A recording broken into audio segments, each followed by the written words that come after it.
Siempre traigo conmigo un espejo. Lo compré de niña para regalárselo a mi madre, sabiendo que no podría entregárselo nunca, que jamás la vería reflejarse en ese cristal. Lo compré porque me di cuenta de que hay un día en el que los hijos obsequian regalos a sus madres y yo quise hacer lo mismo. Es ovalado y cabe en la palma de mi mano. En la parte trasera tiene un sol con ojos, nariz y boca. Su color plateado contrasta con mi piel oscura como tierra mojada. Es pesado. Con el paso de los años comprobé su utilidad para reflejar las cosas tal y como son, sin los engaños que me provoco. Por eso siempre lo traigo conmigo, porque a veces no creo en lo que veo. Hola a todos, bienvenidos a Paredro, el podcast de libros, autores y demás actores del mundo literario. Mi nombre es Camilo Hoyos y les doy la bienvenida hoy a un capítulo en el que estuvimos hablando con una autora de la que se habló mucho en la pasada Filbo, que se viene comentando por su forma de escritura y por una sensacional novela publicada por Hachette, como lo es Nosotras. Me refiero a la mexicana Suzette Celaya Aguilar. Esta novela nos traslada a un pueblo mexicano condenado al olvido bajo las aguas de una presa. Es el momento en el que el gobierno ordena su abandono, o como veremos en la novela, su desplazamiento. Y esto nos enfrenta desde el punto de vista de una mujer que se niega a ir porque tiene los huesos de sus antepasados, porque tiene también los huesos de la hija que perdió y nos obliga a hacernos las preguntas más urgentes sobre la memoria, sobre el despojo y por supuesto sobre la experiencia femenina. Cuenta con una prosa que alterna la poesía, pero también con la presencia política. Es una historia donde la tierra, el cuerpo y la palabra están íntimamente ligados. Hablamos con Suzette sobre las raíces de esta historia, sobre la figura inolvidable de Violeta, que yo creo que es un personaje que se nos va a quedar como come tierra de Dolores Reyes. Y también hablamos sobre los silencios que la literatura puede romper cuando se atreve a mirar lo que otros prefieren enterrar. Suzette Celaya nació en Hermosillo, Sonora, en 1982. Es maestra en ciencias sociales, comunicóloga y narradora. Además de tener publicaciones académicas, también ha sido beneficiaria de becas para la creación literaria, lo que le permitió escribir Nosotras, su primera novela, obra que en 2020 ganaría el concurso del libro sonorense en ese género y 3 años después obtendría el premio Primera Novela. En 2021 fue ganadora del cuarto concurso de cuento corto de escritoras mexicanas, por lo que su relato fue publicado en la cuarta antología de cuento corto de escritoras mexicanas. Le gusta observar y preguntarse por qué es. Su estirpe es su sol y es madre del niño más hermoso de la galaxia. No olviden que este capítulo lo traemos gracias a nuestra alianza con Confama, la Caja de Compensación de Antioquia, Bibliotecas Confama, 50 años tendiendo puentes entre los tiempos. Bienvenidos. Suset, en primer lugar, bienvenida a Paredro. Muchísimas gracias, Camilo. Un gusto estar contigo y con tu audiencia. Yo estoy feliz de estar charlando contigo hoy a 15 días de la finalización de la Filbo, una feria en la que te debo decir, tu novela apareció en muchas conversaciones, apareció en muchas esquinas, me refiero a Nosotras, publicada por la editorial Hachette. Ya vamos a entrar, pero quisiera arrancar por ahí. ¿Cómo te fue en la Filbo, no solamente hablando de la novela, sino cómo fue la experiencia? Fue, fue muy agradable. Para empezar, pues era mi primera vez en Bogotá, mi primera vez en Colombia. Entonces, de entrada, pues que te inviten fuera de tu país, pues lo sientes como un logro, ¿no? Que tu novela se va abriendo espacios, va llegando a nuevos ojos, a nuevos lectores.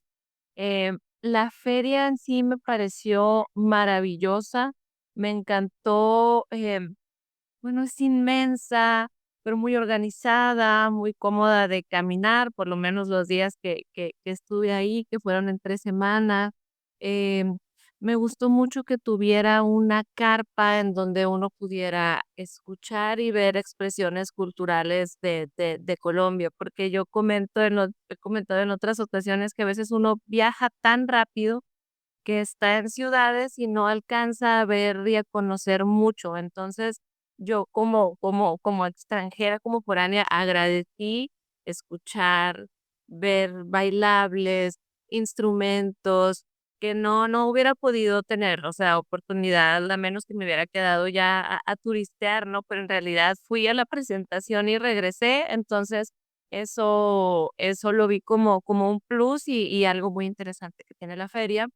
Y bueno, en la presentación, en realidad estaba yo un poco nerviosa y solo estaba como viendo a mi interlocutora, a mi presentadora, Dominique, que hizo un trabajo. Fue una conversación muy estimulante para mí, muy agradable. Me enteré que también hacen el esfuerzo de transmitir por televisión estas presentaciones, que también me parece un gran acierto, que quien no puede asistir a la feria pueda acercarse a la literatura desde su hogar, si no puede viajar, si está en otro país, etcétera. Y pues, obviamente, que sepas que tu novela y la historia va, pues, también llegando por otros formatos, también es muy positivo, ¿no? Pero yo regresé muy contenta de allá, Camila. Suset, me alegro mucho y te lo pregunto porque tu novela Nosotras es una novela acerca de Violeta, una mujer que se resiste a abandonar un pueblo que va a ser inundado para la construcción de una presa. Yo vivo en un lugar en el que hace 20 años se hizo exactamente lo mismo. O sea, la tengo a 4 kilómetros. Recuerdo perfecto, entonces entiendo muy bien lo que supone. Me refiero al embalse de San Rafael, para quienes nos están escuchando. Pero no es solamente eso, es también la historia sobre la pertenencia femenina, sobre reclamar las raíces, sobre la tierra. Es una novela, Suset, que toca muchos temas latinoamericanos desde una perspectiva femenina. Pienso, no comparo, pero pienso en, por ejemplo, Cometierra de Dolores Reyes, una novela que cuando se publica todos los países tienen algo que decir, porque todos pueden decir, nosotros hemos aportado a esa historia. ¿Cómo has sentido la recepción de tu novela una vez fuera de México y empezar a llevarla a sus lectores latinoamericanos? Bueno, esto que comentas es muy curioso, es decir, cuando yo estaba escribiendo esto y le pongo fecha que fue 2013, 2014, cuando yo estoy como trabajando en el primer tirón, digamos, en el primer borrador, yo pensaba en donde yo vivo, ¿no? Es decir, en ese momento yo no tenía mucho conocimiento en otros lugares en donde hubieran sucedido cosas similares, ¿no? Por ahí uno, obviamente, pues, ve noticias, lee y comienza a ver estos episodios de desplazamiento. Ya si no es por una presa, es por violencia, es por crimen, es por otro tipo de construcciones, pero yo estaba pensando en mi entorno, ¿no? Pero aún así, digo, con esta intuición o con esta apuesta, pues en la novela no hay un nombre, ¿no? Al pueblo donde vive esta Violeta, la protagonista. Hay referencias obviamente a la frontera, ¿no? Tampoco se dice a cuál, pero sí se habla de dólares, entonces pues podemos imaginar que estamos hablando por ahí de México, pero como te digo, en una apuesta, ¿no? De no hiperlocalizar, quizá con un nombre, con un pasado, con una región geográfica específica, está eso, pero yo pensaba en donde yo vivía. Pero además de lo que sucede cuando sales del país, o sea, es cuando sales incluso de tu estado, ¿no? O sea, yo la presenté en Guadalajara y ahí también hubo un episodio de resistencia muy fuerte, que ahí sí los pobladores lograron detener un proyecto y modificarlo. Entonces, me aseguraban que yo me había basado, por ejemplo, en lo sucedido en Jalisco, ¿no? Y si iba a Mérida, también me comentaban, oye, nos resuena porque aquí el centro de Mérida ya no es el que era, tenemos a otra población con más poder adquisitivo, esta gentrificación, ¿no? Ya nos están despojando. Entonces, en cada comunidad había una resonancia, quizá no con una presa, quizá sí, em, pero esta cuestión de desarraigo ha estado presente, ¿no? Creo, he tenido oportunidad además em, de platicar es decir, no solo cuando yo salgo y la presento, pero los clubs de lectura también son otra medición, ¿no? En donde tienes oportunidad de platicar con personas que están ahí sí fuera de México y que les resuena, ¿no? Que les resuena la historia de sus abuelos, que les resuenan historias familiares, historias de memoria, y suele salir esto, ¿no? Bueno, tú no nos dices dónde es, y eso hace que yo me sienta muy identificada, identificado con la historia, ¿no? Entonces,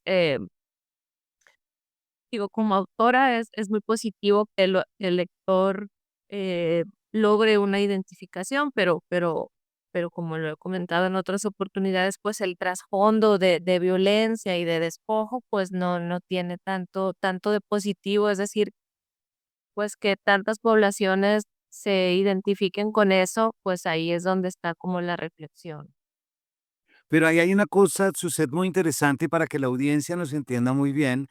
Esta no es una novela de denuncia, de avance del progreso frente a la poca fuerza, desesperanza de un pueblo. Es decir, no es una novela que está buscando levantar el dedo y decir, es una novela que usa eso para decir una cantidad de cosas más, para hablar de las raíces, de los orígenes, de la presencia de lo femenino, de los vínculos con la tierra. La portada es muy bonita en esas medidas, con muchas figuras de quien desentierra sus huesos de la tierra antes de que ésta sea inundada. Y también está el elemento acuático, no por ausencia, como en muchas novelas, sino por exceso, que también Sí. llama muchísimo la atención acá. Eh, ¿Cómo cómo empiezas a pensar esta novela, Suset? ¿Te aparece algo antes de otro o piensas primero en Violeta y dices una mujer que está pegada y luego te imaginas el conflicto? ¿Cómo fue ese rompecabezas? Sí, eso que comentas, ¿no? De no es una novela de denuncia, no es una novela contra el progreso. Ese tema llegó de forma totalmente secundaria, ¿no? Pero curiosamente es la conversación que predomina, ¿no? Cuando yo me reúno con lectores, con lectoras, presentaciones, sale esta cuestión del pueblo en sí, casi como un personaje y casi como el protagonista de la historia. Pero, pues, la novela, respondiendo a tu pregunta, la novela empezó con Violeta, ¿no? La novela empezó pensando en este personaje, pues, empezó pensando como en la pérdida, creo que sí, primeramente, pero estuvo encarnado en Violeta, ¿no? Esta cuestión de la pérdida que tiene inicialmente, o lo que desata, o lo que la arraiga, que es esta hija que pierde. Sobre todo por ahí iban mis primeras reflexiones, ¿no? Creo que en ese momento que te digo, 2013, que yo ya me pongo como a escribir esta historia, estaba la cuestión, pues, yo lo tengo como presente, estaba como la cuestión muy fuerte del narcotráfico, de la guerra contra el narco, determinado periodo político en donde empezábamos como a escuchar sobre estas madres, ¿no? Que buscaban, que reclamaban, y creo que por ahí, de alguna manera, fue como el primer chispazo, pero yo tenía muy claro que no quería hablar de ese tipo de violencia, no quería hablar de narcotráfico, no quería hablar de eso siendo de Sonora, del norte, que se me llevara como a cierto tipo de literatura, que la novela tomara cierta lectura que yo no quería, ¿no? O sea, yo quería como enfocarme en estas figuras femeninas pues, que defienden, que sostienen, que resisten, y por ahí empezó, inicialmente Nosotras. Em, yo tenía muy claro que quería que hubiera una predominancia de mujeres, tenía claro que quería que hubiera violencia en determinados niveles y formas. El agua también sabía que quería que estuviera ahí, y la muerte, ¿no? Entonces tenía como esos 4 ejes temáticos, y llegó el momento en el que yo dije: "Bueno, ¿cómo les doy sentido? ¿Cómo los uno? ¿Cómo los hago, pues, orgánicos, por decirlo de alguna forma?". Entonces, si bien, yo no quería como decir esto pasa en Sonora, o esto es una novela del norte de México, pues sí quería sentirlo de alguna forma que tuviera que ver con el lugar en donde yo habitaba y habito, ¿no? Y desde, pues no sé, que me ha puesto paisajes y atmósferas en la cabeza. Y empiezo como a hacer una búsqueda, me empiezo a leer sobre ríos, empiezo a leer sobre cuestiones que tuvieran que ver con agua y que hubieran sucedido aquí. Entonces, buscando así en internet en ese momento y en otras fuentes también, pero esto que te voy a contar pues sucedió a partir de algo que encontré en internet. Y es que yo encuentro una fotografía, ¿no? En donde eh, era muy, muy recortada, vaya, y era lo que parecía un lago, y de ese lago sale media torre en ruinas, y bueno, cuando voy y busco la información o el pie de foto, digamos, de esta imagen, pues ya me dirige a estos pueblos que fueron inundados aquí en Sonora a raíz de una presa, que era un área serrana, en donde se inundaron 3 pueblitos que eran muy, muy contiguos. Y bueno, es una historia que conocemos los sonorenses, que yo ya conocía, pero que nunca me había puesto como a reflexionar en, pues, en lo violento y en las capas de profundidad que tienen esos procesos y esos acontecimientos. Entonces, de imaginar, pues, todo lo que estaba sumergido, el resto de esa iglesia, el pueblo, pues, yo lo que veo es un cementerio bajo el agua, ¿no? O sea, al ver esa foto, yo me imagino unas tumbas, ahí inundadas, entonces sentí que ahí estaba contenida toda la historia que yo quería contar, ¿no? Una mujer, una pérdida, violencia, muerte y agua. Entonces yo dije, o sea, tomamos esta anécdota, por decirlo, y por hablar en términos ya como creativos, porque pues para los afectados para nada queda solo en una anécdota, sino que es algo que les rompió muchos procesos y relaciones, pero dije, bueno, aquí empezamos a desarrollar la vida de Violeta, ¿no? Entonces, así fue como fueron los diferentes momentos de inicio de la historia. Pues míralo, hay algo sorprendente, sucede porque te digo que vivo muy cerca de un embalse y hay algo, creo que nunca ni siquiera lo he contado a la audiencia, pero yo fui scout cuando chiquito e hicimos un campamento muy grande en el lugar donde sabíamos que en un mes sería inundado. Eso fue un jamboree, me acuerdo, eso fue en el 90-92 y teníamos la impresión que muchas personas, obviamente en un contexto radicalmente distinto. Pero más allá, unos kilómetros más hacia allá, hay otro caso aquí en Bogotá, en Colombia, y es el pueblo de Guatavita. Guatavita eh, es un lago, es una laguna, tiene, según la tradición muisca, el Zipa de Guatavita, en la cultura muisca, hacía sus ofrendas y sus rituales. Ese también fue inundada. Y lo más De esa chistoso es que el sí, pueblo. de esa me hablaron, sí. Sí, y quiero decirlo por lo que supone el conflicto de los habitantes del pueblo tuyo. Estos habitantes fueron alrededor de 1250, 1300, se sacaron del pueblo y la arquitectura y la organización, y que si me equivoco alguien de la audiencia me corrija, por favor, pero para la construcción del pueblo se hizo una licitación pública que ganó una oficina de arquitectos y urbanistas de España. Entonces el pueblo pasa de tener cimientos indígenas a tener una extraña arquitectura como si fuera de la Costa Brava, en una temperatura que es la que vivimos acá, con el agravante delirante de que tiene una muralla. Hazme el favor, una muralla romana, ¿a qué viene acá? Pero quiero cerrar esto que te cuento. La fecha fue 1967, Guau. que es Guau, la misma fecha de tu novela. sí, Más o menos, ¿sí o no? ¿Por qué sí. escogiste esa fecha, Suset? ¿Qué te llamó? Ahora, con esta coincidencia me imagino que algo podía estar pasando a nivel de desarrollo, de progreso, pero ¿por qué no nos cuentas? Porque eso sí es fijo, inamovible dentro de tu novela. Ujú.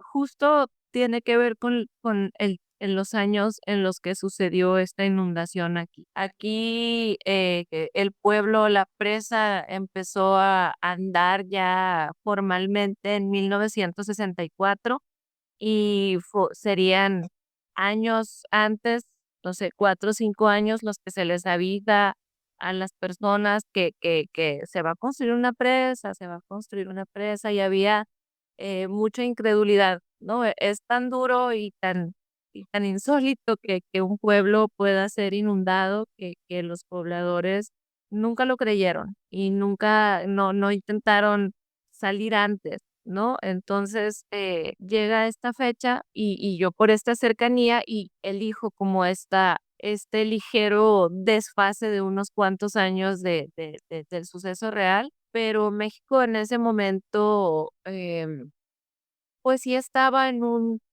un proceso en donde la apuesta era al desarrollo y la apuesta era a la ciudad y los pueblos pues ya no ya sirvieron para lo que sirvieron y ahora lo que tenemos que potenciar es el estilo de vida urbano, ¿no? Entonces, pues como estos pueblos ya no nos aportan a nuestro proyecto, ¿no? De nación que en ese momento estaba, pues creo que hacía más fácil estas, em, pues estas eliminaciones, ¿no? De lugares sin ningún miramiento. Yo lo he comentado en otras ocasiones y me parece muy fuerte que al yo, posteriormente de la novela, yo me meto a estudiar un posgrado sobre desplazamiento forzado, porque mi tema, o sea, a mí me enganché casi 100% con el tema, ¿no? Algo rebasó ahí y yo me voy a la historia a estudiarlo, ¿no? Entonces, por eso hablo con como un poco más de conocimiento de esto. Y ya que empiezas tú en esto a leer, porque así te lo pide la academia para hacer tus marcos teóricos sobre otras experiencias, em, pues ya ves que hay resistencia, que hay un momento en que las personas nos empezamos a organizar de manera más formal, hay mayores herramientas y los procesos se alargan, ¿no? Pero en este caso en donde yo me basé, el día y el año en el que se dijo que esa presa iba a estar funcionando así fue tal cual, ¿no? Entonces, cualquier cosa que pudo suceder entre medio no fue lo suficiente, o sea, el poder fue mucho más pesado, que no hubo nada que detuviera y que interrumpiera, obstaculizara ese proceso. No, o sea, en el 50 y tanto se dijo, en el 64 esta presa ya está lista y así tal cual fue. Y ahora ya no es así, ¿no? O sea, ahora ya vemos que se encadenan, bloquean, impiden el paso de maquinaria. Hay eso, o sea, ya tenemos eso, el nivel de hartazgo y de injusticia y también de desarrollo de herramientas ya lo permite, pero antes era lo que el Estado decía y tal cual sucedía, ¿no? Entonces, eso a mí se me hace como muy fuerte e ilustrativo de cómo estaban las cosas en ese momento. Para la audiencia, estamos hablando con Suset Celaya Aguilar acerca de su más reciente y primera novela, Nosotras, publicada por la colección Voces de Hachette, una novela que recomendamos, pero sí increíblemente por todo lo que están escuchando. Y no olviden que este capítulo viene gracias a nuestra alianza con Confama, con Bibliotecas Confama, 50 años tendiendo puentes entre los tiempos. Suset, hay algo que tiene que ver con el desplazamiento y con esto que nos estás contando, em, pero me intriga mucho preguntarte cuando ya dices, vamos a aterrizar esta obra, le vamos a poner carne, la vamos a meter, optas por una narrativa impecable en el sentido de lo fragmentario, de lo cortico. Ahorita, si quieres, entramos en detalle ahí. Pero generas también el ambiente del pueblo, lo fantasmagórico, eh, el abandono, la obsesión de Violeta por las casas que se vuelven cadáveres cuando son abandonadas. Entonces estamos como ese efecto dominó. Y ahí es muy difícil y otros autores se han encargado de dejar de pensar en Rulfo. No que sea una influencia, no que lo tengas, pero se ha hablado y se habló mucho de esa famosa escena de Guillermo Arriaga, famoso escritor argentino, que dice, encontré a la sucesora de Rulfo. Se llama Suset y vive en México. Esa recepción que supone, ¿cómo la sientes tú? Porque está el pueblo, está el abandono, está el polvo, pero ¿es chévere o no es chévere que te digan eso? Mm, pues, ¿qué te diré? A mí se me hizo muy grande cuando me entero de esa frase, ¿no? Creo que esta figura tiene un peso muy, muy grande en Latinoamérica y por supuesto en México. Y creo que cuando hay estos libros se intenta como meter en esa horma, ¿no? De estas historias de pueblos, ¿no? De alguna fantasmagoría por ahí que se asome en algún lugar. Yo al principio sí me causaba, no es nerviosismo, pero un peso, ¿no? Un peso que, que es fuerte para alguien que inicia, creo, ¿no? Y después, honestamente, dejé de pensar mucho, mucho en ello, ¿no? En las charlas se asegura casi, ¿no? Que yo quería hacer algo en el tenor de Pedro Páramo, por ejemplo, ¿no? Y seguramente tú quisiste imitar a Juan Rulfo casi, casi, ¿no? Pero em, pues ya yo mejor agradezco, ¿no? La comparación con esta figura.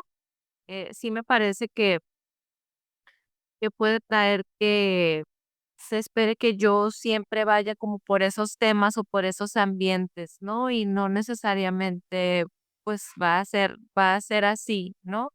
También creo que, no lo digo por Guillermo, pero lo digo cuando se me asegura, ¿no? Y se liga a Rulfo, pues también hay otras voces, ¿no? Que a las que hay que ver o leer y que no necesariamente se mencionan. Y ya es cuando yo entro y digo, oigan, eh, pues sí, creo que como mexicanos y como estas lecturas imprescindibles que tenemos está Rulfo y yo tengo inclinación, sí, por historias em, marginales, por historias en comunidades pequeñas, pero esto por por mil y un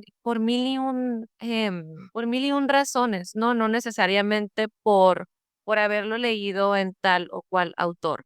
Pero yo, por ejemplo, también digo, oigan, pues, eh, voltear a ver a otras figuras como Elena Garro, que también, pues, forman parte de mi historia. Poco se me relaciona con mujeres, ¿no? Incluso yo o sea, Arreola, hay un chihuahuense que también, pues, Jesús Gardea se llama este autor, que también cuando uno lee un poco sobre él, pues, y se asume, eh discípulo, por decirlo de alguna forma, de Rulfo, ¿no? Entonces, lo que yo comento es que, pues, seguramente hay como capas, ¿no? Que van trasminando de influencia que se van colando, ¿no?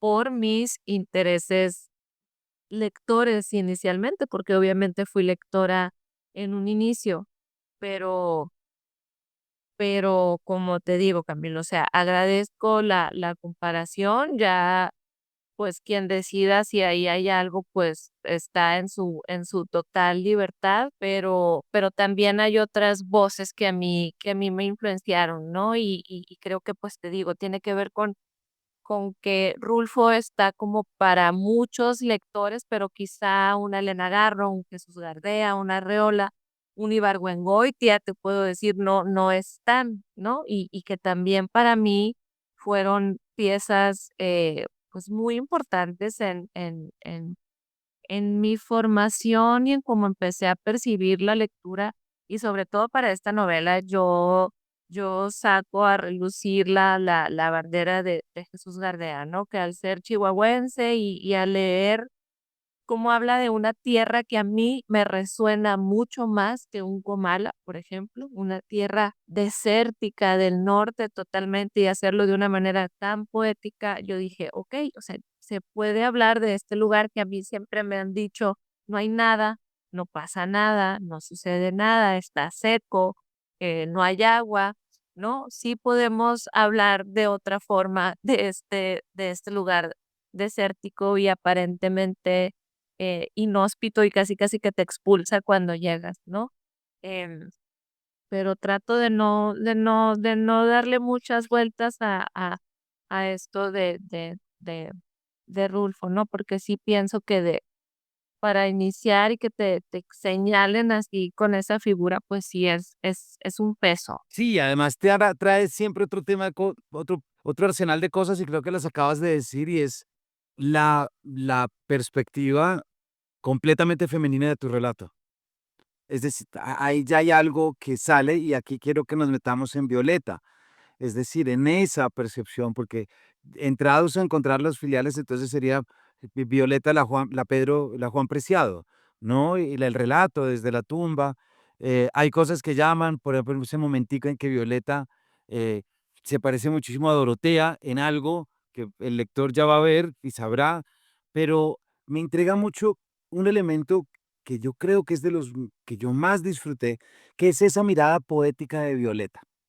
Violeta me parece que es un personaje fascinante porque no sabemos si es una heroína, si es más bien alguien que se entrega, se resigna a la muerte, eh, tomando la afiliación con sus muertas como una disculpa para no moverse, para no tomar decisiones, ¿sabes? Estos personajes que uno no sabe si están entre la acción y el músculo heroico o entre ya la ausencia de decisiones, la falta de propósito, que todo está ambientado, por supuesto. Y esto se representa muy bien en esa poesía de la que tú hablas, Suset, y los lectores lo van a ver y por favor vayan a verlo. Y es que la forma de ver el mundo de ella y la forma de narrar es sorprendente, es fragmentaria, se come información, mira, sensibiliza, se mueve como un fantasma. Estos elementos, ya llamémoslos de los nervios, de los músculos, de la carne del personaje, ¿cómo empiezan a brotar? ¿O bajo qué necesidades sientes que el personaje tiene que ocupar esos espacios? Pues justo es con esta palabra, ¿no? Como que sentía yo que necesitaba tener Violeta para que la historia sucediera como yo quería que sucediera, ¿no? Y digo como yo quería porque también fue una historia en plena libertad, Camilo, ¿no? Es decir, la escribí para ponerme a prueba, no quería, o sea, no tenía un límite de tiempo, no había un concurso al que quisiera llegar, no había una editorial. Y vuelvo a lo mismo del norte, ¿no? Yo decía, ¿quién? ¿Cómo? Desde acá, donde la cultura no es la del centro, donde la cultura está centralizada, donde con trabajos vamos a presentaciones de libro. Entonces había como una decepción previa, ¿no? A priori pues de cómo insertarse, ¿no? En el mundo. Y Violeta, pues surgió así, ¿no? O sea, como pensando en esta historia que era la que yo quería contar y cómo creía que tenía que ser el personaje, ¿no? Entonces, em, pues iba a ser quien encarnara pues esta oposición, ¿no? De alguna forma al gobierno, a la situación, al resto de los pobladores, de las pobladoras. Y con eso, sobre todo con eso en mente, ya empiezo yo como a dotar de rasgos a Violeta, ¿no?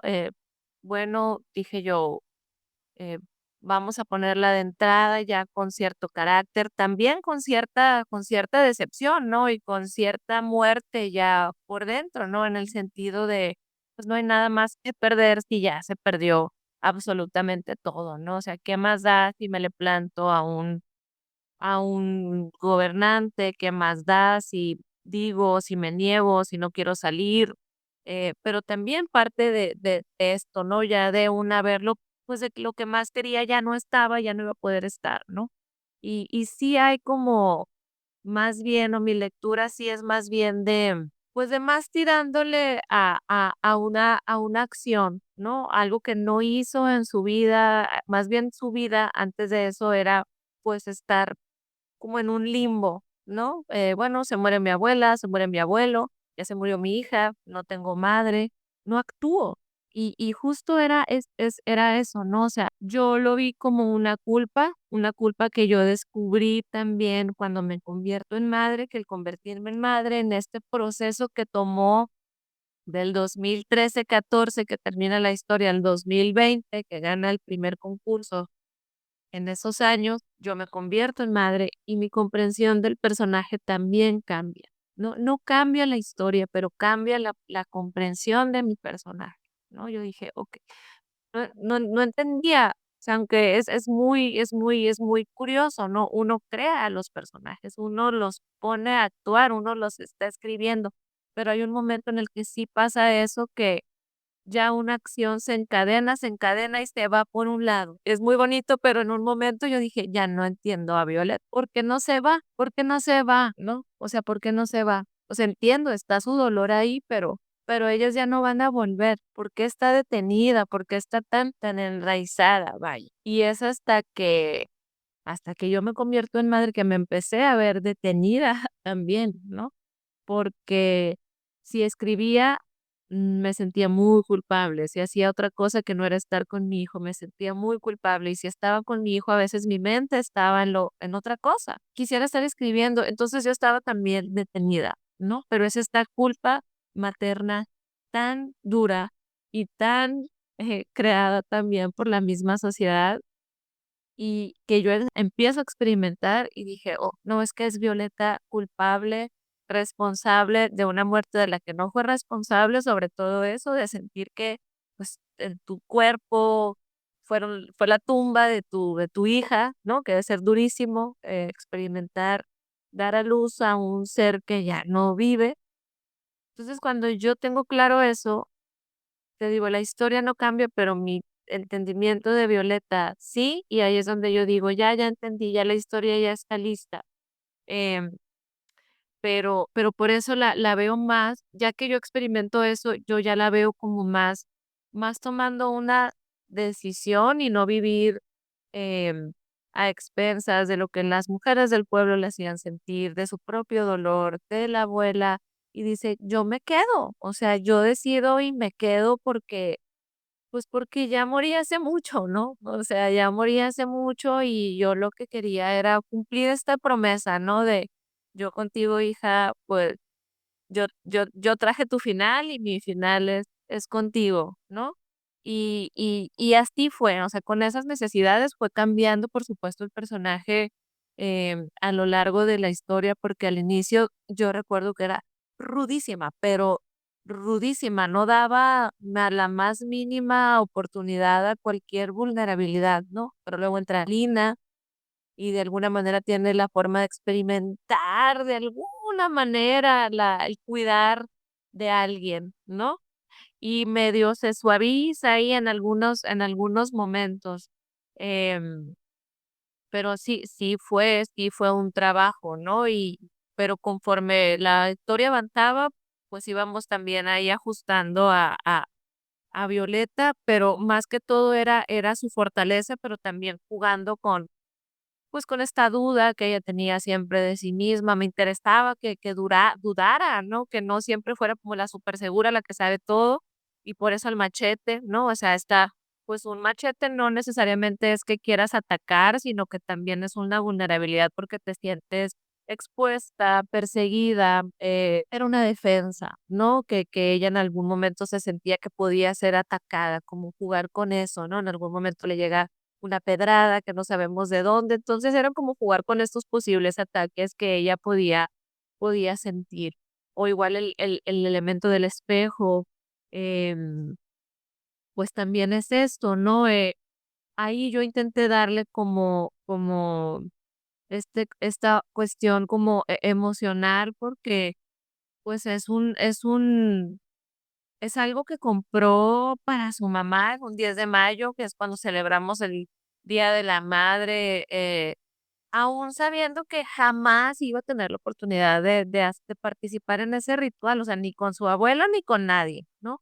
Pero aún así esa necesidad de formar parte, ¿no? De participar en estos rituales que creo que, o sea, para mí creo que los rituales nos dan mucha cohesión y en algún sentido, ¿no? En la vida, también era esa necesidad, ¿no? De conexión por una parte, pero igual esta cuestión de dudar, de necesitar ver reflejado lo que ve como para constatar lo que sucede, ¿no? En esta soledad también, ¿no? No tenía alguien a un lado de, oye, pues, ¿cómo me ves? No sé, alguien con quien desahogarse, estoy bien, estoy mal, que ayúdame, ¿no? Y no, pues no, al tener como esa ausencia, pues recurría como a este objeto inanimado que le ayudaba como a una brújula, ¿no? En cierto rumbo.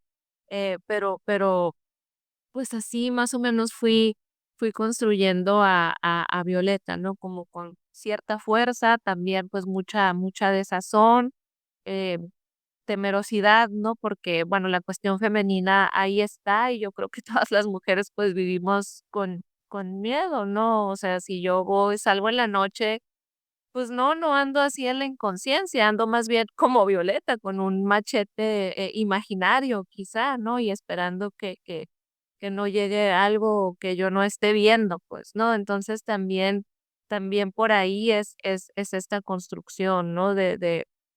Pues como de una constante amenaza que yo creo que tenemos las mujeres, ¿no? Y de alguna manera tiene que ver con que tampoco, bueno, con esta fecha, ¿no? Que hablábamos ahorita, con este contexto del año, em, que también es una invitación, quizá a ver cómo en 2025 lo que está en el 1967 de la historia, pues tristemente Claro. y, y pues tristemente está igual, ¿no? O sea, no veo yo, bueno, no todo, y lo que yo rescato es esto que te comentaba también, ¿no? Ya nos, en cuestión de progreso y de despojo, ya hay más organización, ¿no? Y ya tenemos más herramientas, pero a grandes rasgos, las mujeres siguen dentro de la violencia, el crimen, estos crímenes, pues por lo menos en México, la mayoría son impunes, vivimos el despojo, uf, no, o sea, tristemente puede ser una historia del 2025 sin ningún problema. Sí, ahí hay algo, y ya para cerrar, Suset, muchas gracias por esta respuesta. Tu novela tiene otros elementos que ya la audiencia verá, no sé si llamarlo un elemento de realismo mágico o cómo se llama, un cuerpo que arde pero nunca se consume, unos niños que funcionan como si fueran un corifeo griego y que van contando y que saben todo, ¿no? Y que son los que dicen, va a pasar esto y va a pasar. La audiencia va a ver en verdad la cantidad de texturas y de capas que tiene la novela, pero hay una con la cual quisiera cerrar la entrevista. A mí me parece que todo esto que estás hablando y con lo que terminas de la mujer hay algo que hay un paralelismo y un equivalente entre la tierra y el cuerpo femenino y la preocupación por lo óseo, es decir, por desenterrar huesos, por cuidarse con lo que no se va a perder debajo del agua. Hay una metáfora también casi como si hubiera un desplazamiento corporal dentro del cuerpo femenino, ¿sabes? Y ese es el equivalente del desplazamiento externo al que se somete. Creo que ahí hay una voz muy clara que dice eso, ¿no te parece? Sí, sí, creo que pues sí, para usar esta palabra, este paralelismo del cuerpo de las mujeres y de la tierra, pues es como yo lo estuve reflexionando, digamos, al momento de escribir, pues como lo que tiene un fin meramente, pues, no sé, reproductivo, utilitario, hasta capital, es decir, el que se vean como cosas, vaya, pues hace mucho más sencillo ejercer algún tipo de violencia, ¿no? Es decir, si no me, o sea, si me sirves para lo que me sirves, si eres prácticamente pues algo que me da un valor, cuando no funcionas, pues adiós, y no pasa nada, ¿no? Y no pasa nada, vaya, creo que eso es como una de las cosas que en las que yo reflexiono. No pasa nada, ¿no? Y por eso te digo la impunidad, la corrupción. Y es como yo hago este nexo, ¿no? Entre estas mujeres, ¿no? Que matan en este pueblo, que asesinan, que son asesinadas, más bien, para que quede más claro, mujeres que son asesinadas, y también una tierra que se mata, ¿no? Que desaparece y que no pasa nada, no se reflexiona de qué pasa cuando quitas la tierra, ¿no? ¿Por qué? Porque pues como ya no me sirves, como ya ahora yo quiero impulsar la industria, vaya, ya las tierritas que tú puedas tener me dan absolutamente igual, pues no importa si estas 1,500 personas se tienen que reubicar y se mueren de hambre o como tenga que ser. E igual con las mujeres, ¿no? Si no, pues tú me sirves para mano de obra, casi por decirlo, o sea, tú tienes un fin reproductivo, no tienes derecho a absolutamente nada más. ¿no? No tienes derecho a nada más. Entonces, pues si se descompone una máquina, si sacamos de la jugada una máquina, si asesinamos una máquina de mano de obra, pues no pasa nada, ¿no? Ya hay muchas, ya habrá quien ocupe tu lugar, ¿no? Entonces creo que esa esa esa unión es lo que yo tenía como en mente al ser como tan reiterativa en las mujeres y la tierra, y las mujeres y la tierra, y pues cómo violentamos a ambas, que curiosamente son femeninas las 2 y no pasa nada. Exacto. Suset, muchísimas gracias por habernos Gracias. acompañado para la audiencia. Hemos estado hablando con Suset Celaya Aguilar, autora de Nosotras, una novela que recomendamos, pero así con toda, con creces. Ya verán, y eso que no alcanzamos a hablar de Ramírez, de los hombres del gobierno, de una cantidad de cosas, porque en realidad es una novela también escrita y que incluye tantas capas que uno no sabe en un punto en cuál fijarse y en cuál perseguir. Suset, muchísimas gracias por habernos acompañado. Al contrario, Camilo, muchas gracias a ti y un saludo a tu audiencia y pues invitarlos a que se acerquen a nosotras. Seguro que sí, estoy seguro. Ya saben entonces cómo acercarse y cómo ir. Nosotras de Editorial Hachette, que sea su próxima lectura. Muchas gracias por habernos acompañado y nos vemos en una próxima edición de este Paredro.